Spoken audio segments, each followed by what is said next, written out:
Welcome back. This video is going to be on the Charge of the Goddess. It was written by Doreen Valiente, and I'm going to be reading through the poem and stopping at certain points to tell you what I think about it. Listen to the words of the Great Mother, who of old was called Artemis, Astarte, Dione, Melusine, Aphrodite, Ceridwen, Diana, Arianrod, Brigid, and by many other names. Whenever you have need of anything, once in the month, and better it be when the moon is full, you shall assemble in some secret place and adore the spirit of me, who is queen of all the witches. This is talking about the full moon. Wiccans usually honor the full moon. We call celebrations that focus on the phase of the moon esbats, and the full moon is seen as the most powerful time of month to do spells because that is when the moon is at its greatest power. You shall be free from slavery, and as a sign that you are free, you shall be naked in your rights. I've heard this interpreted literally and kind of symbolically. Some Wiccans do practice skyclad and do work naked. Others see this as saying naked as in a spiritual sense. You're supposed to take down any barriers that you put up around other people and just be your true self to deity.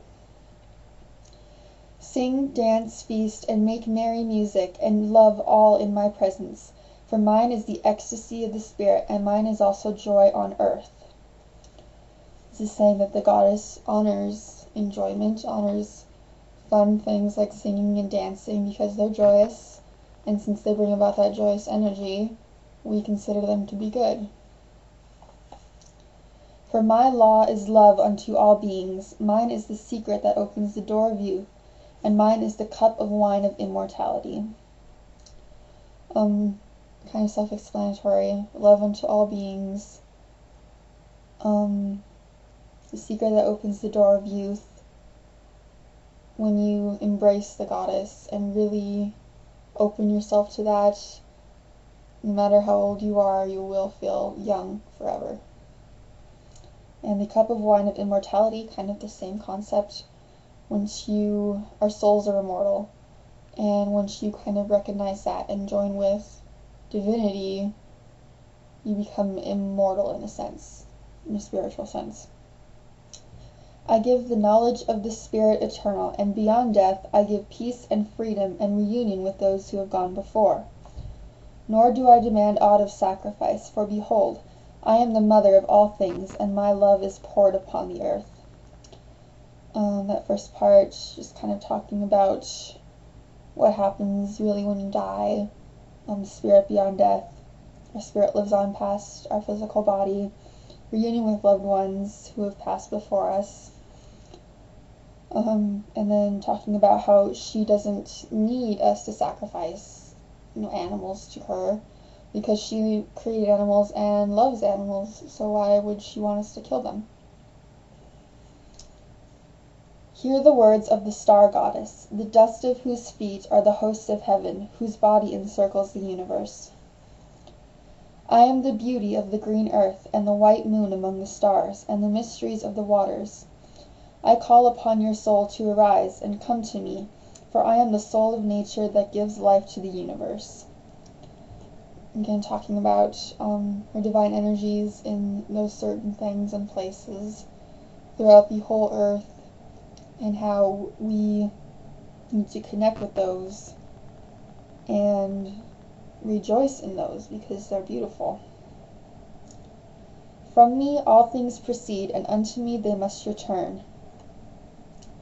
We all come from the goddess, and we return to the goddess when we die. There's a chant that goes along with that. It says, we all come from the goddess, and to her we shall return like a drop of rain flowing to the ocean. You might have heard that. It's a pretty popular one.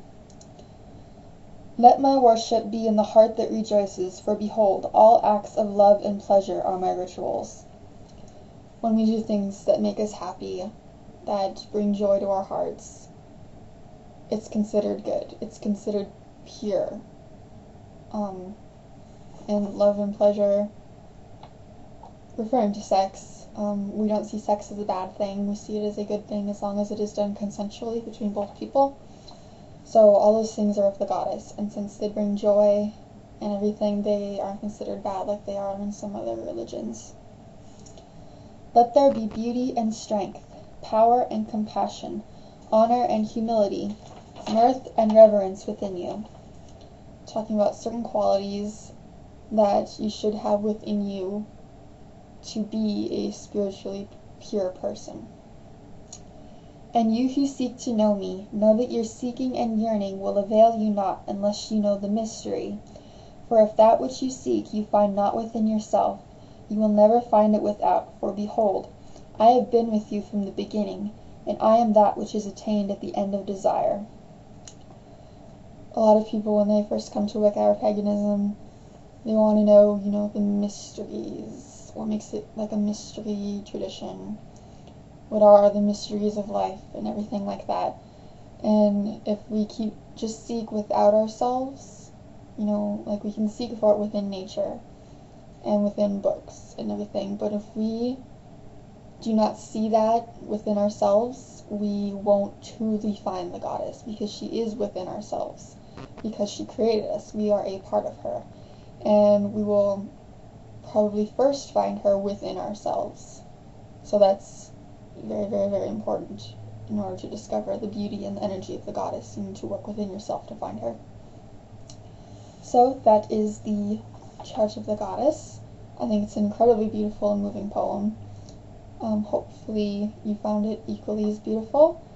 For homework, I would say read through the charge or listen to this video again and interpret each part as it works for you, as how you see the Charge of the Goddess.